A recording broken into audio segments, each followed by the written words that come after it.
اعوذ باللہ من الشیطان الرجیم بسم اللہ الرحمن الرحیم۔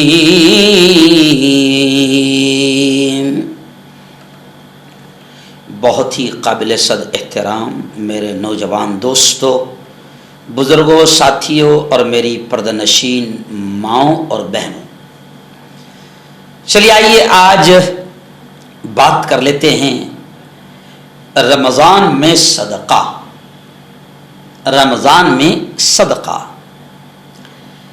رمضان کے اس مبارک مہینے میں جس طرح ہم نفل عبادت کا ثواب فرض عبادت کے برابر اللہ رب العزت سے لے رہے ہیں، اللہ اس مہینے میں بہت خوش ہے۔ اللہ اتنا خوش ہے کہ اللہ کہتا ہے او میرے بندے، او میری بندی، اس مبارک مہینے میں تو نفل ادا کرے گی، میں فرض کا ثواب دوں گا۔ تم فرض ادا کرو گے، میں 70 فرضوں کا ثواب دوں گا۔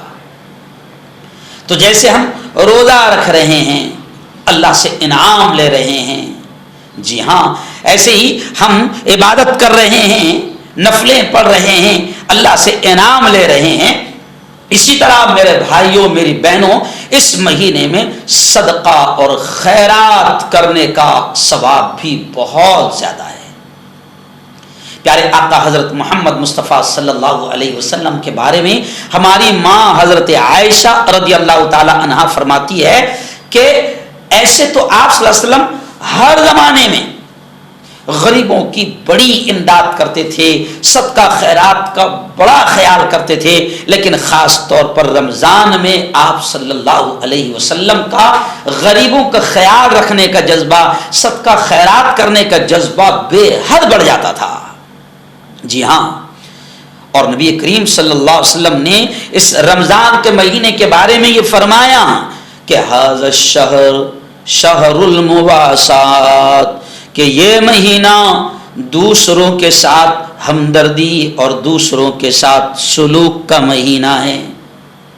پیارے آقا صلی اللہ علیہ وسلم نے یہ فرمایا، اور خود بخاری شریف اور حدیث کی بڑی کتاب مسلم شریف، بخاری اور مسلم میں یہ آتا ہے آپ صلی اللہ علیہ وسلم کے بارے میں کہ کان اجود ما یکون فی رمضان، کہ آپ صلی اللہ علیہ وسلم تو ایسے بہت سخی تھے، مگر رمضان میں آپ صلی اللہ علیہ وسلم کی سخاوت دینے کا جذبہ جو ہے وہ اور زیادہ بڑھ جاتا تھا۔ اس لیے میں نے میرے جمعہ کے بیان میں بھی عیدگاہ میں یہ کہا، اور جگہ جگہ میں مسلمانوں سے یہ کہہ رہا ہوں کہ مسلمانوں اگر اللہ نے دینے والا بنایا تو خوش ہونا کہ میرے مولا تیرا کرم ہے، تیرا احسان ہے، تیرا انعام ہے کہ تو نے دینے والا بنایا۔ اگر تو بھکاری بنا کر مسجد کے دروازے پر کھڑا کر دیتا اور ہمارے ہاتھ میں کٹورا تھما دیتا تو ہم تیرا کچھ نہیں بگاڑ سکتے تھے۔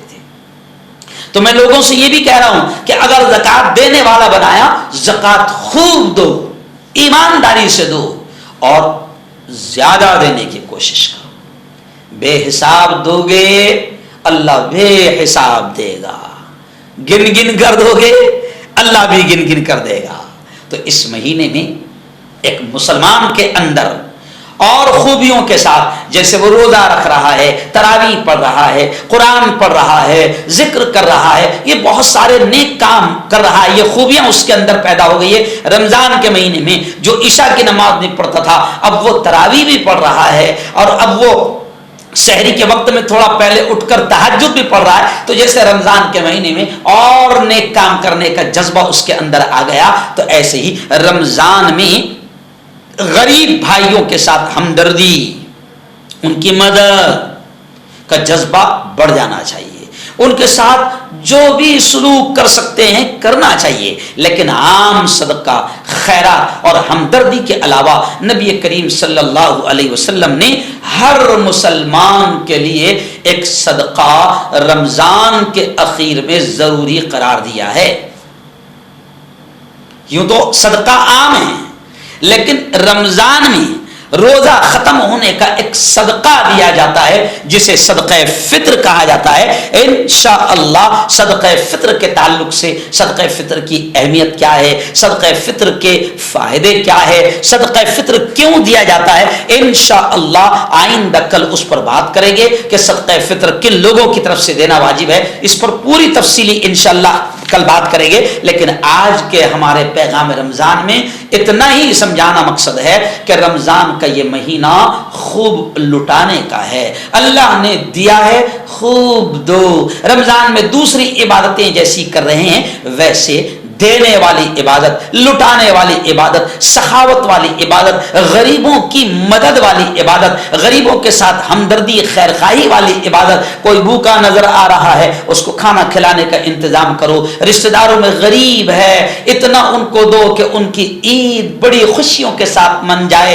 ان کو کپڑے دو, ان کو شیر خورمے کا سامان دو. اور پھر آخر میں یہی کہوں گا کہ جتنا اس کو چھپا کر دے سکتے ہو اتنا چھپا کر دو. کوئی شور شرابہ مت کرو, واٹس ایپ پر مت ڈالو. کچھ لوگ باقاعدہ واٹس ایپ پر ڈال رہے ہیں. کچھ لوگوں نے ابھی ہمارے پاس میں واٹس ایپ پر ویڈیو بنا کر ڈالی کہ دیکھو ہم یہ اماموں کو دے رہے ہیں. تو اماموں کی بھی بے عزتی ہو رہی ہے.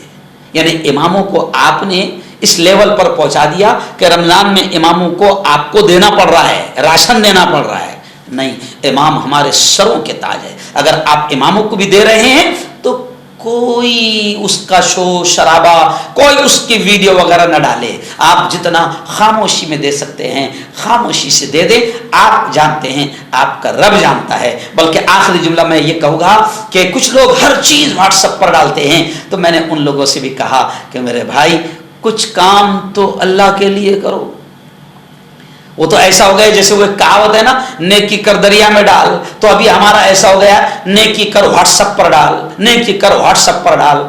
ہر چیز واٹس ایپ پر نہیں آتی. کچھ اللہ کے بندے ایسے ہیں جو بڑے بڑے کام کر رہے ہیں مگر خاموشی میں, ان کو کوئی پرواہ نہیں کہ لوگ دیکھیں نہ دیکھیں, لوگ کیا بولے, کوئی پرواہ نہیں. کچھ لوگ ہیں ایسے جو صرف اللہ کے لیے کام کرتے ہیں. اللہ آپ کو بھی, مجھے بھی, ہم سب کو بھی صرف اپنی رضا کی خاطر, اپنی خوشنودی کی خاطر اللہ ہمیں کام کرنے کی توفیق نصیب فرمائے. آمین. وآخر دعوانا ان الحمد للہ رب العالمین.